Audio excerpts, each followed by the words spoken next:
Einen wunderschönen Dienstagmittag. So schön, dass du eingeschaltet hast. Hey, ich habe in die falsche Kamera geguckt. Mensch, ich dachte, das ist meine Kamera, das ist meine Kamera. Ich kann auch so einfach gucken. Nein, Spaß. Hey, mega schön, dass du eingeschaltet hast. Richtig schön. Janice, schön, dass du da bist. Ja, mega cool. Ich freue mich sehr. Hey, mega cool, jetzt hier gemeinsam einfach die nächste Zeit zu verbringen, um einfach zu beten, und ich freue mich auf das. Ja, voll, ich freue mich auf das, was Gott einfach tun möchte heute.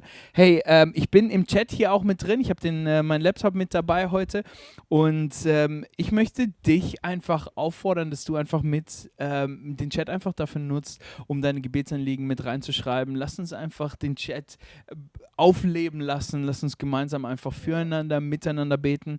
Wenn du Gebetsanliegen hast, dann schreib diese rein. Wir haben heute ein Thema, wo wir wirklich einsteigen wollen, wo es um Sonntag drum ging. Und wir haben 3 Punkte im Prinzip heute mitgebracht, und Teile von diesen Punkten werden sein, die einfach auch recht persönlich sind, glaube ich. Und wenn du möchtest, darfst du das gerne in den Chat schreiben, aber du darfst es auch gerne einfach selber auf dem Papier aufschreiben. Der Chat soll einfach dafür sein, dass wir uns gegenseitig ermutigen, miteinander zu beten, füreinander einzustehen und dort einfach gemeinsam zu schauen, was Gott einfach jetzt machen möchte, oder?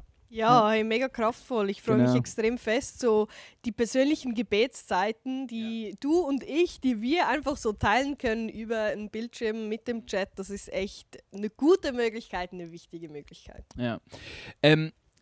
Kurz zum Thema heute, und zwar am Sonntag war es natürlich ein sehr interessantes Thema, und ich glaube, wenn du die Message noch nicht gehört hast, dann geh doch mal zurück, schau dir die Message an. Es ist wirklich eine sehr gute Message gewesen, extrem, ja. Und wir wollen heute ganz bewusst die Kernaussage der Message nehmen.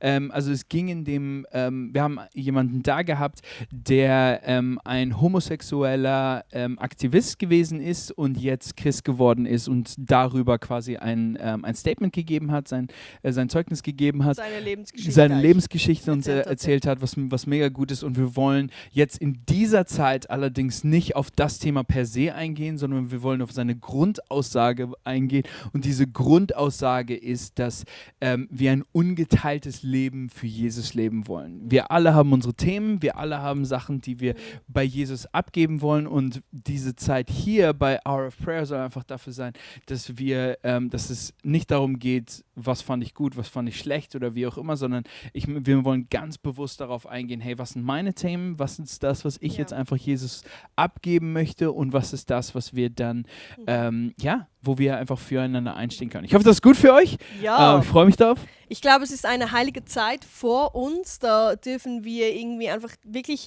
in diese nahe Gemeinschaft mit Gott treten. Und ich würde mega gerne gleich mal für das beten. Bitte. Und Vater, wir laden dich ein. Wir richten uns aus auf dich. Und ich danke dir, dass wir erleben dürfen und wissen dürfen, dass wir ungeteilt für dich, heiliger Gott, leben dürfen. Und diese Zeit über unsere Mittagszeit, die gehört dir, Vater. Und du und ich, wir richten uns jetzt aus auf diesen heiligen Gott. Und danke, Heiliger Geist, dass du mit uns bist in dieser Gebetszeit. Und Jesus, ich möchte einfach bitten, dass du das tust, was du tun möchtest, Jesus, dass du uns genau hier jetzt einfach triffst, Jesus, genau da triffst, wo jeder Einzelne, der jetzt gerade zuschaut oder mit dabei ist, Jesus, dass du einfach uns da triffst, wo wir sind, Jesus, egal ob jemand in der Küche sitzt oder am Autofahren ist oder im Wohnzimmer oder Wäsche macht, Jesus, ich weiß, dass du mit uns bist, bei uns bist, und dass du einfach den Weg mit uns gehen möchtest, Jesus, und ich segne diese Zeit, die wir jetzt einfach gemeinsam haben. Amen. Hey, James, unser erster Punkt heute ist, was wollen wir Jesus abgeben? Also wenn wir ein Leben leben, das 100% für Jesus ist und wir ein ungeteiltes Leben für Jesus sind, dann gibt es, glaube ich, immer Dinge in unserem Leben, die wir einfach Jesus abgeben möchten. Wie ist das für dich? Ja, ich glaube, es ist extrem wichtig für mich, dass ich Dinge immer wieder abgebe an Gott und das auch ausspreche. Es ist so kraftvoll, wenn wir Dinge in Worte fassen, weil es dann einfach auch an Gewicht verliert irgendwie in der Realität. Und ich möchte irgendwie auch vielleicht meine fehlende Disziplin an Gott abgeben. Ich nehme mir viele Dinge vor von irgendwie organisierten oder geplanten Gebetszeiten, auch mit meinem Mann. Das ist so schwierig für uns, das zu koordinieren, und wir tragen das uns in unserem Kalender ein und dann kommen doch wieder Dinge dazwischen. Und das möchte ich ganz, ganz gerne im Gebet Gott abgeben. So gut.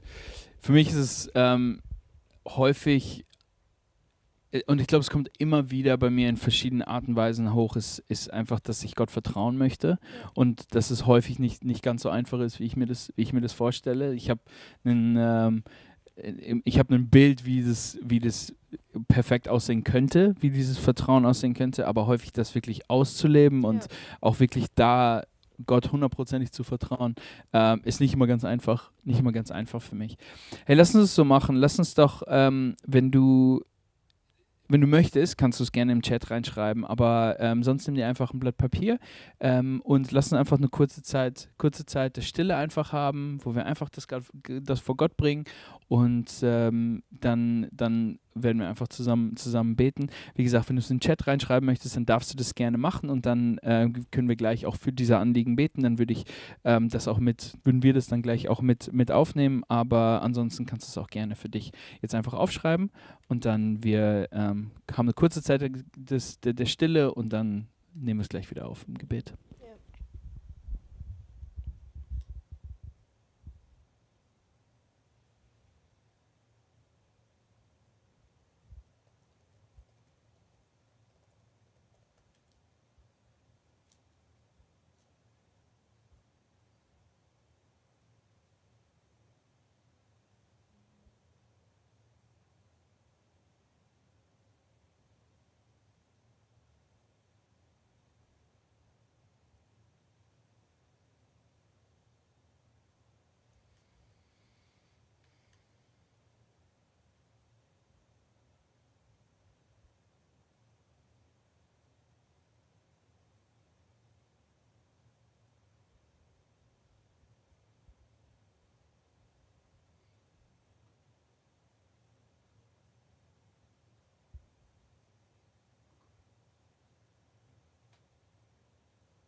Jesus, du siehst jedes einzelne Anliegen, das im Chat reingeschrieben wurde, das jetzt einfach auch persönlich aufgeschrieben wurde, und du weißt ganz genau, was wir brauchen. Jesus, ich habe im Chat gesehen, dass da jemand hat Family aufgeschrieben, Ungeduld, auch Vertrauen, einfach verschiedene Anliegen, die hier sind. Wir wollen es dir vor die Füße legen. Die Wohnungsübergabe Ende Oktober. Jesus, ich bete, dass du reinkommst in die Situation, Jesus, und dass du einen Durchbruch schaffst, Jesus. Vater, dass du kommst und die Situation nimmst und ein Tausch am Kreuz einfach dort passiert, Jesus, dass wir wie diese Box nehmen können, sie vors Kreuz legen können und es dir abgeben können und vertrauen können, dass du dich darum kümmern wirst. Jesus, ich bitte auch, dass du mein Herz da einfach auch veränderst, dass das, wo Vertrauen auch irgendwo fehlt, dass das etwas ist, was ich auch lernen darf, dass ich dir vertrauen darf. Weil ich weiß, dass es einerseits natürlich ein Tausch am Kreuz ist, und dieser Tausch ist, dass ich es abgeben darf und dir vertrauen darf, aber gleichzeitig ich auch selber diesen Prozess durchgehen muss, um das wirklich auch zu lernen und wirklich auch so in der Form umzusetzen. Jesus, stellvertretend für jeden, der jetzt gerade da ist und diese Sachen aufgeschrieben hat, Jesus, bete ich für deinen göttlichen Frieden da rein, für deinen Heiligen Geist in die Situation, Jesus, und dass du kommst und das tust, was nur du tun kannst, Jesus. Und es ist so kraftvoll, dass wir die Stimme Gottes hören und spüren. Und ich danke dir wirklich, dass du, Heiliger Geist, immer wieder Dinge in unserem Herzen raufbringst und dass du da anklopfst und dass ich spüren darf, dass ich Buße tun darf, was die Disziplin angeht, die ich einfach auch nicht auf die Reihe kriege. Und ich danke dir, Vater, dass ich das in deine Gegenwart tragen darf. Und ich bitte dich um Vergebung und ich bitte dich auch wirklich, du schenkst das Wollen und Vollbringen, das steht in deinem Wort. Und wir möchten so gerne als Ehepaar in der Zeit vor dich kommen und die Zeit mit dir verbringen, im Gebet und in der Bibel, Herr. Und ich bitte dich wirklich um dein göttliches Gelingen und deine Unterstützung da.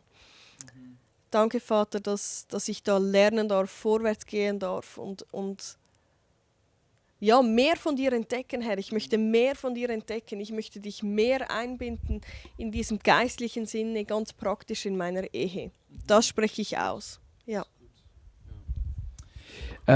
Jesus, ich möchte Families nochmal vor dich bringen.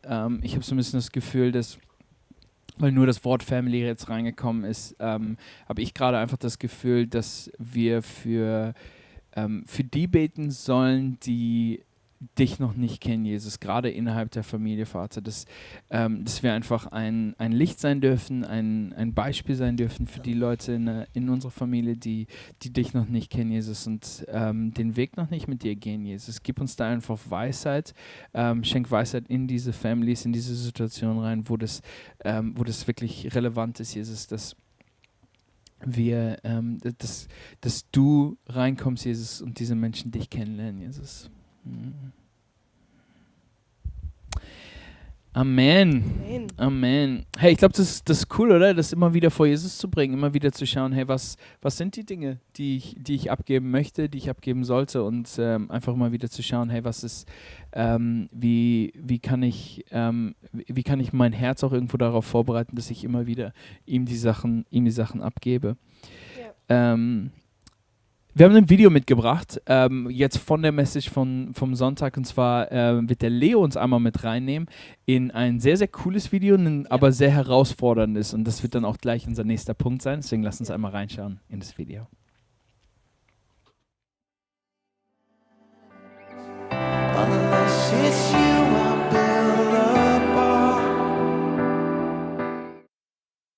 Einen sagen, ja, ich bin gläubig, aber ich lese die Bibel nicht, weil sie ist mega kompliziert. Ich verstehe nur Bahnhof, Bahnhof, Bahnhof, und ich komme am Sonntag und erklärt mir dann alles. Man sagt, 1/3 der Christen lesen nicht die Bibel, weil es zu komisch ist. Dann die andere Drittel sagt, man liest die Bibel geschichtlich und auch wissenschaftlich und sagt, die Bibel ist eigentlich so ein Buch, da wird berichtet. Da haben auch Leute wie Paulus und Petrus und andere haben berichtet, was da passiert ist. Es ist meine Frage, wie liest du die Bibel? Weil das ist matchentscheidend für das heutige Thema, was du hörst, weil wir glauben im ISF, die Bibel ist auch geschichtlich und es ist auch wissenschaftlich, aber es ist inspiriert vom Heiligen Geist. Paulus wurde bewusst von Gott inspiriert, gewisse Dinge aufzuschreiben. Und das bedeutet, dass die Prinzipien vor 2000 Jahren haben sich nicht geändert. So, das nächste Thema, das wir anschneiden wollen, ist genau das. Also wir haben jetzt die Sachen, die wir vor Gott bringen wollen, die haben wir abgelegt, und das ist etwas, was wir immer wieder tun sollen. Jetzt ist halt einfach die Frage, wie füllen wir uns mit dem, dass wir, wenn ich jetzt das Thema Vertrauen habe, oder was ist das, was ich tun muss, um immer wieder an Gott dran zu bleiben, um darin zu wachsen, ja, und auch dieses Vertrauen mit ihm zu lernen, weil es liegt ja nicht an Gott, dass ich nicht vertraue, sondern es liegt ja an mir, dass ich nicht vertraue. Das heißt, das ist einfach, und da glaube ich, das Bibellesen ein so fester, zentraler Basispunkt ist, der so wichtig ist. Und das von Leo zu hören, dass 1/3 der Christen gar nicht die Bibel lesen, ist krass, oder? Ja.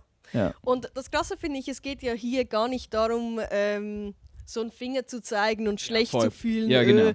Wir sind bessere Christen, ihr seid schlechtere Christen. Um das geht es gar nicht. Ich glaube einfach wirklich, manchmal brauchen wir so einen Spiegel, manchmal brauchen wir eine Herausforderung, und dass wir einander so Freunde in Jesus, Geschwister in Jesus sagen können, lies deine Bibel. Ja. Wenn du an Jesus glaubst und glaubst, dass Gott real ist, dann tauch in die Bibel ein. Und auch wenn du denkst, du verstehst es sowieso nicht, wenn du nur ein Wort verstehst, einen Satz verstehst, wir glauben, dass es pures Leben ist. Und ich finde es auch sehr, sehr cool, dass wir sagen, okay, wir haben wichtige Erkenntnis, die wir am Sonntag immer wieder teilen, aber das Wichtigste ist, dass du selbst bei Gott andockst und selbst in das Wort Gottes eintauchst. Ja, so gut, finde ich richtig gut. Es geht wirklich nicht darum, Finger zu zeigen, sondern es geht darum, einfach in diese Beziehung mit Jesus reinzuwachsen. Und ich meine, David hat es ja auch gesagt, oder? Es geht einfach darum, wirklich diese ganzheitliche Beziehung mit Jesus zu leben. Und da gehört die Bibel einfach 100%ig mit dazu. Ja.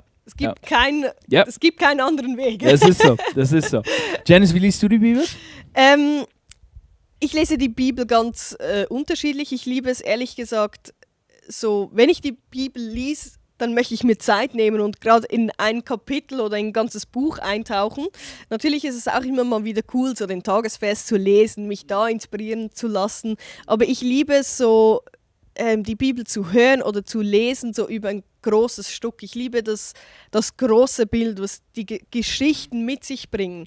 Und das habe ich so nochmals ein bisschen neu für mich entdeckt, dass mich das viel mehr fasziniert, wenn ich mir die Zeit nehme, wirklich einen größeren Abschnitt zu lesen, als einfach nur ein Vers, weil ich da nochmals meistens einfach mehr Erkenntnis oder mehr Tiefgang erlebe. Ja. Richtig gut. Ich habe gerade, ich antworte es. Aber ich habe gerade mal überlegt. Nein, tue ich nicht. Aber ich habe gerade überlegt, ich mache einfach mal eine Umfrage. Mich würde nämlich mal einfach interessieren. Das ist eine anonyme Umfrage. Es wird hier kein Finger gezeigt. Aber mich würde einfach mal interessieren, wie häufig du die Bibel denn einfach liest. Einfach mal so ganz generell. Das würde mich einfach mal interessieren, wie das bei dir ist. Wie gesagt, wir sehen nicht, wer hier votet. Aber ich schreibe es einfach mal rein. Täglich, wöchentlich oder sporadisch. Das ist gut. Wöchentlich und dann sporadisch. Aber ich antworte noch. Ja, natürlich. Ich komme schon noch darauf zurück. Ich merke auch immer wieder so eine Regelmäßigkeit. Ich weiß nicht, man sagt irgendwie, ich glaube, man muss Dinge 9 Tage oder so umsetzen, bis es dann wirklich einfacher fällt oder so oder länger. Ich glaube 27 ist es, dass es ein Habit wird. Also wie auch immer. Genau. Ja. Das google ich nachher als erstes, wenn wir hier fertig sind. Und das finde ich so das Faszinierende. Wir können diese Dinge ja auch ganz einfach antrainieren und umsetzen und besser werden darin. Es geht nicht darum, wie oft habe ich schon in den Sand gesetzt, sondern okay, und wie gehe ich jetzt nach vorne, wie gehe ich jetzt weiter und wie kann ich vielleicht noch mehr das einfach zu meinem Alltag machen und umsetzen, dass es einfach ist und natürlich ist. Ja, finde ich super. Also haben schon Leute, die hier am Voten sind. 55% täglich im Moment, wöchentlich 8%, 35% sporadisch. Mega schön, dass du ehrlich bist. Ich finde das richtig, richtig gut. Hey, für mich ist es so, ich lese nicht gerne. Also ich bin grundsätzlich einfach, lesen fällt mir persönlich einfach schwer. Und ich habe deswegen Anfang des Jahres für mich entdeckt, die Bibel zu hören, hilft mir extrem. Weil wenn ich unterwegs bin, mit dem Hund spazieren gehe oder auch im Auto unterwegs bin, kann ich die Bibel mir anhören und das hilft mir persönlich extrem. Und ich habe in diesem Jahr einfach eine starke Veränderung in meinem Leben einfach entdeckt oder gemerkt, weil Gott einfach angefangen hat, durch die Bibel nochmal ganz neu zu mir zu reden. Ich meine, ich lese die Bibel seit 30 Jahren, aber trotzdem habe ich jetzt einfach das gemerkt, dass nicht ganz 30 Jahre, ganz so alt bin ich noch nicht, aber ich bin schon 30, aber so lang kann ich noch nicht lesen. So rum geht's. Seit 25 Jahren lese ich die Bibel. So, wie auch immer, spielt ja keine Rolle. Aber ich habe einfach gemerkt, dass es jetzt dieses Jahr einfach, dass Gott nochmal angefangen hat, neu zu mir zu reden und einfach die Stories, die auch in der Bibel sind, nochmal ganz neu für mich zu entdecken, einfach, weil viele Sachen kennst du ja auch, ne? Und hast du ja auch einfach, und dann einfach jetzt nochmal ganz speziell da rein. Und bei mir ist es sogar so passiert, dass ich also es gibt so einen Bibelleseplan bei YouVersion, den ich jetzt in einem Jahr durchmache und bei mir ist mittlerweile tatsächlich so gewesen, dass ich mega voraus bin gerade. Also ich bin gerade, ich glaube, 70 Tage voraus, weil ich einfach gemerkt habe, hey, ich will jetzt gerade nicht nur mein Tagesdingen machen, sondern ich will weiterhören und habe halt angefangen, einfach weiterzuhören und gar nicht mehr auf die Tage zu achten und bin jetzt schon fast fertig mit dem Bibelleseplan, aber ich habe noch 3 Monate vor mir, also vor mir. Was mega cool war, also für mich war das mega, mega hilfreich dieses Jahr. Genau, ja. Ja, und irgendwie auch da, ich merke, es ist so gut zu wissen, dass es manchmal auch einfach okay ist, wenn es sich trocken oder langweilig anfühlt. Ich glaube, es ist so phasenweise. Ich bin auch gerade wieder eher in einer Zeit, da bin ich richtig begeistert, weil ich neue Dinge entdecke und einen Satz lese und so denke, oh mein Gott, ich habe die letzten nicht ganz 30 Jahre über diesen Satz hinweggelesen und es nicht verstanden und dann lese ich das und ich denke so, boah, das zeigt mir eine ganz neue Perspektive Gottes und das ist mega, mega cool, Ja, aber das ist es ist nicht immer so und das ist auch okay. Ich bin auch schon eingeschlafen beim Bibellesen, ist okay, dann halte durch und vertraue darauf, dass es in 2, 3 Wochen dann vielleicht wieder einfacher wird. Ich leb's. Lass uns das so machen. Lass uns beten, Janice. Ich finde es cool, wenn du uns da einfach leiten würdest. Und lass uns es einfach so machen, dass wir es einfach jetzt gerade empfangen, dass du uns einfach segnest, dass wir einen neuen, was ist ein gutes Wort, einen neues Schwung in das Bibellesen bekommen. Finde ich super. Sehr gut. Ja, Vater, wir strecken uns wirklich aus nach dir und wir möchten lernen, die Bibel zu lesen. Und ich glaube, dass da ganz viele mich anschauen über die Kamera und euer Herz ist ganz, ganz fest da eingeklinkt, dass ihr merkt, ja, ich möchte eintauchen in dem Wort Gottes. Und dafür spreche ich dir stellvertretend im Namen von Jesus Christus die göttliche Gunst zu. Dass du die Gunst Gottes hast, dass du einfach in die Bibel eintauchen kannst, dass du Zeit hast, dir Zeit nehmen kannst und dass du Erkenntnis hast. Ich spreche dir wirklich diese Erkenntnis zu, dass wenn du die Bibel liest, dass du neue Dinge entdecken kannst über Gott, dass du da fasziniert und begeistert bist. Und ich möchte auch wirklich dich bitten, Vater, als deine Tochter, dass du da gnädig bist mit uns und ja, die Dinge ausgießt, dass wir neu erkennen dürfen, wer du bist, dass wir neu entdecken dürfen, wie dass wir die Bibel lesen können, wie dass wir da eintauchen können. Wir brauchen Disziplin, aber auch Kreativität und Abwechslung und ich bitte dich, Vater, dass du da deinen Segen drauf legst. Ja, danke, dass du einfach mit uns bist, wenn wir unser Leben auf dich ausrichten möchten. Und ungeteilt für Jesus unterwegs sein bedeutet genau das, oder dass wir dich an erste Stelle stellen, dass wir dein Wort lesen, Jesus. Und ich möchte es einfach unterstreichen, was Janice gesagt hat, dass es wirklich darum geht, dass wir einen neuen Schwung reinbekommen in die Beziehung mit dir, einen neuen Schwung reinbekommen in diese Zeit mit dir, wo wir die Bibel lesen dürfen und uns einfach auf dich ausrichten dürfen, dich einfach als Grundlage zu setzen und uns immer wieder ertappen dürfen, welche Dinge wir vor dich bringen dürfen und immer wieder ertappen dürfen, dass wir eine neue Lebensfreude für dich und mit dir einfach haben, Jesus. Danke dir, dass du das machen willst. Amen. Amen. Hey, am Sonntag ging es auch fest um das Thema Gnade. Ja. Und ich glaube, gerade bei den Themen, die wir am Anfang aufgeschrieben haben, aber auch im Bibellesen, also es sind ja zwei große Themen, ist Gnade ein riesen und ein wichtiges Wort. Warum? Ja, ich glaube, wie schon vorher gesagt, so die eigene Anklage oder einfach dieses Schuldgefühl oder auch vielleicht dieser Minderwert, das schleicht sich ein. Gerade wenn wir lange mit Gott unterwegs sind, vielleicht lange in einer christlichen Gemeinschaft sind, lange miteinander unterwegs sind, dann merkt man, dass man denkt, oh, also wenn die Leute wüssten, wie wenig ich meine Bibel lies oder oh, wenn Pat wüsste, dass ich eigentlich gar nichts verstehe, wenn ich da 3 Sätze in der Bibel überhaupt versuche zu lesen, wenn das die Leute wüssten, das wäre ja so übel. Und dass wir uns eigentlich viel mehr um diese Gedanken drehen, als dass wir merken, okay, das ist genau der Moment, da muss ich mich auf Gott ausrichten, ihm das mitteilen und dann einfach die liebevolle, barmherzige Gnade darüber, genau über diesen Situationen und über diesen Gedanken anzunehmen. Also das ist maßgeblich wichtig, das glaube ich wirklich.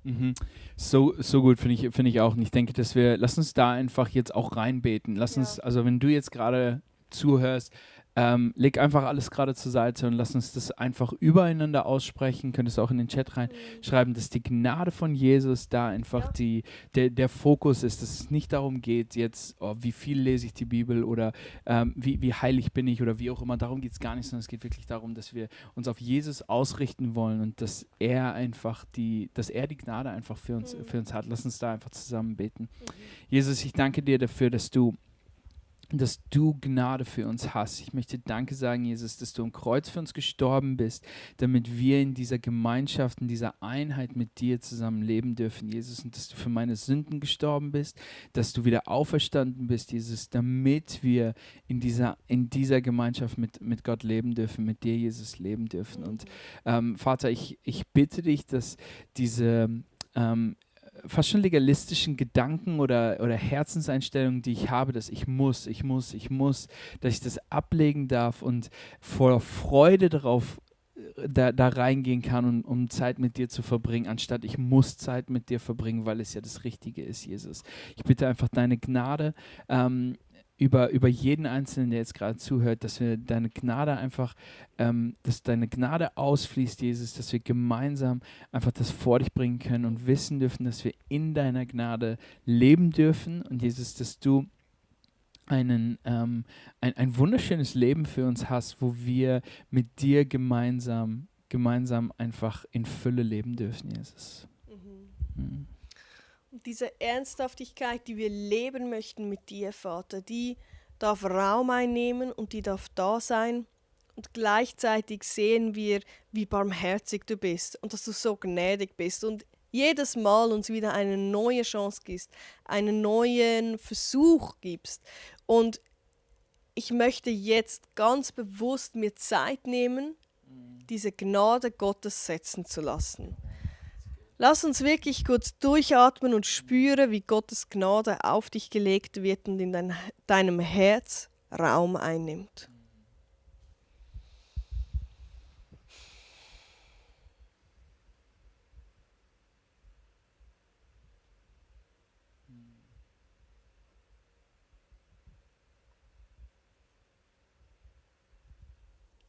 Und aus diesem gnädigen Moment heraus darfst du weitergehen im Alltag mit der Hand Gottes in deiner Hand. Und du darfst wissen, dass du in deinem Herzen ganz ungeteilt für Jesus entschieden bist und ganz fest dich für Gott entschieden hast. Und dass die kleinen Schritte der Gehorsamkeit und des Vertrauens, dass die Schritt für Schritt kommen mit der Gnade Gottes, die parallel verläuft.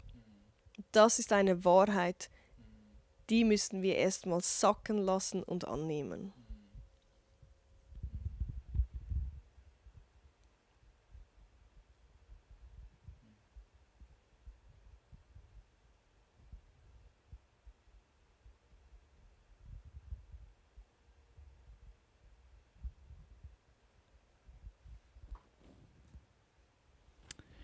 Amen.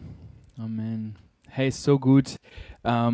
Ich genieße es immer zu schauen, einfach was Gott macht. Und es ist cool, oder? Weil wir haben uns vorher ein paar Gedanken gemacht, was wir machen wollen.